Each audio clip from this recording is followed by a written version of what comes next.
Did Pornhub open a SIPR secret Internet Protocol router network so that U.S. military personnel can access pornography in war zones?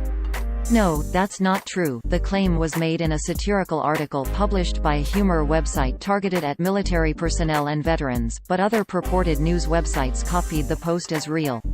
The story originated from an article published on May 1, 2019 titled "Pornhub Opens First SIPR Website," which opened, quote, U.S. troops stationed abroad now have 24-hour access to the latest hardcore pornography from back home, thanks to a deal that allows adult website Pornhub to host explicit material on the military's secret classified networks, sources confirmed today. MindGeek, the Canadian company which owns Pornhub, signed the deal nicknamed OPSUCK with the Department of Defense. End quote. Users on social media only saw this title, description and thumbnail. Quote, Pornhub opens first SIPR website. At some point, you just have to accept that changing their culture just won't work. End quote. Pornhub is a Canadian-based company that markets sexually explicit websites.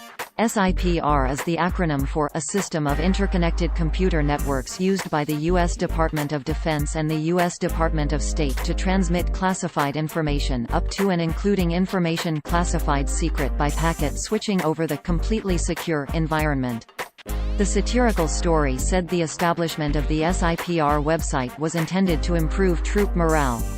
Quote, sources say the Pentagon's decision follows years of pent-up frustration by U.S. troops stuck on bases in the Middle East sharing pornography at least a decade old and stained with the fluids of countless heroes.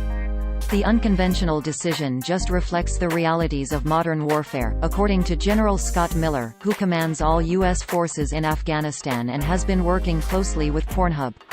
Back home, our men and women in uniform are just used to a constant hot and horny K-fest of freedom, Miller told reporters. We've had to remove countless terabytes of pornography from our classified networks throughout the war, and at some point, you just have to accept that changing their culture just won't work. End quote. The website duffelblog.com is a military-themed satire website which sports following legal disclaimer on its About page. Quote, legal. We are in no way, shape, or form a real news outlet. Everything on this website is satirical and the content of this site is a parody of a news organization. No composition should be regarded as truthful, and no reference of an individual, company, or military unit seeks to inflict malice or emotional harm. All characters, groups, and military units appearing in these works are fictitious.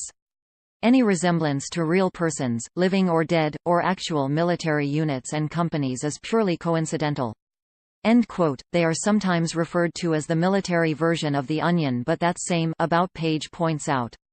Quote, Duffelblog is sometimes referred to as the military version of The Onion, but this is a misnomer. The gaffe was cleared up in May 2012 when Duffelblog staff successfully conducted an airborne assault on the offices of The Onion news network so that others would know The Onion was actually the civilian version of Duffelblog. End quote. So don't fall for any of their stories. We wrote about duffelblog.com before. Here are our most recent articles that mention the site. Fake news, Coast Guard not reselling seized cocaine amid government shutdown. Fake news, Navy SEALs still allowed to wear black face paint. Fake news, Nike did not apologize for forgetting military monopoly on sacrifice. Fake news, Navy did not approve man buns for sailors. Fake news, Trump Tower did not open in Pyongyang.